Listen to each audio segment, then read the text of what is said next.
And it's been over 10 years since you went to that expo in Houston. Yep. Yep. What trends are you seeing in the franchise industry that are impactful for clients, for those getting into it?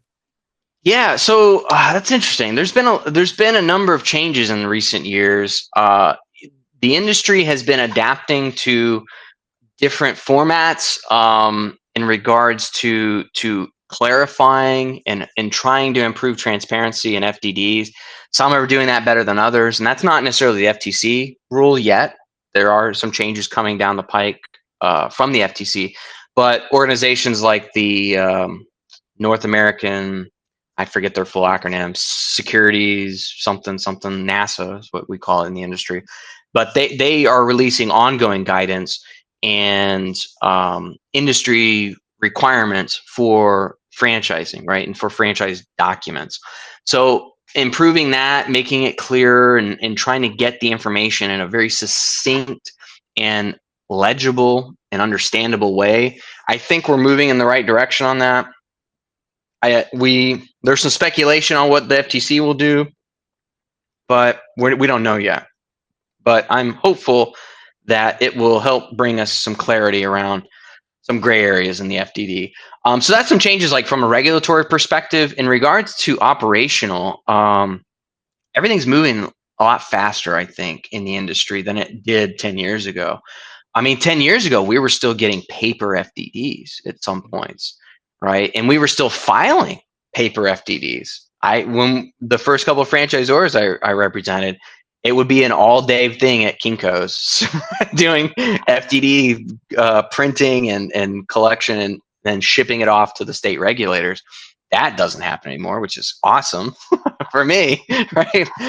So things are moving faster. I think also on the sales side, the operations side, franchisors are much more responsive and fast, getting information to prospective franchisees quicker. I think there's also an expectation of franchisees to get information quicker and then to make decisions quicker.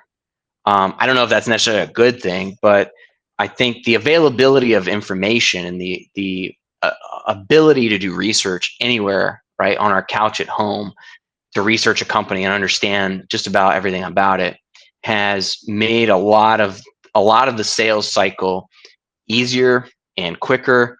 I mean, I like that, being able to have a lot of information. There are some gaps, I think, in regards to the industry and how we can do things better. So I see that as being a big change. I would say also the rise of consultants and advisors in franchise sales and in franchise vetting. That has grown a lot in just 10 years. 10 years, it was not typical that I would have too many consultants come chat with me, or brokers or advisors, whichever title they take. And it's just slowly increased. And now it's probably half of the franchisees we represent, maybe more. Yeah, some months it's definitely more, come directly from consultants.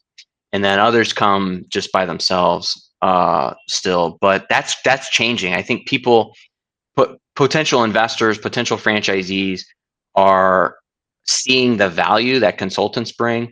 They're seeing um, that they're able to do a lot more vetting, and they're able to do a lot more research and get a lot more advice and counsel going through consultants as opposed to doing it on their own. So that has definitely changed in 10 years.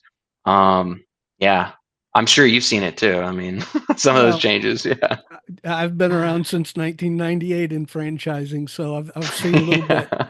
Um, Yeah, I've seen a and lot too. you Yeah.